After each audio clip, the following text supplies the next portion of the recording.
Chinese New Year man o hindi, lagi ang celebration dito. Palagi dito sa I Saw the Signs.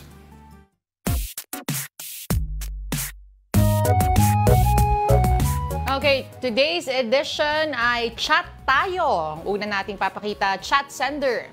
Mahal kita. Mahal kita, receiver. Hala! Grabe. Grabe, totoo, mahal din naman kita. Matagal ko nang tinatago.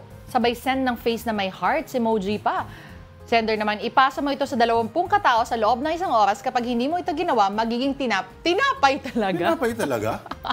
Bakit tinapay? Ang random ng tinapay. Siguro, mahuhulog siya doon sa gilingan ng oven. Baka sa oven. Okay, next. A chat between a father and his child. Sige, ako si Dad. Nak, ano tong F sa card mo? Fasado po.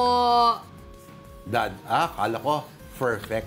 Pwede. Maganda ang relasyon nilang mag-ama. Nagkakatuwaan sila ng ganyan. Okay, next. Caption, lumalalim na usapan natin, pre. Hindi ko nakita. Ito. Ano sila? Nasa hukay. Ano? May gusto kang sabihin? Hanggang hukay ang kanilang pagkakaibigan. Dagdag ko ng letter F. Saan? Nag-uusap yung mag-ama. Oh. Hoy! Berto, Oh. pag may bagsak ka, wag mo akong matawag-tawag na daddy. Oh. Okay lang, friend, sabi ng anak.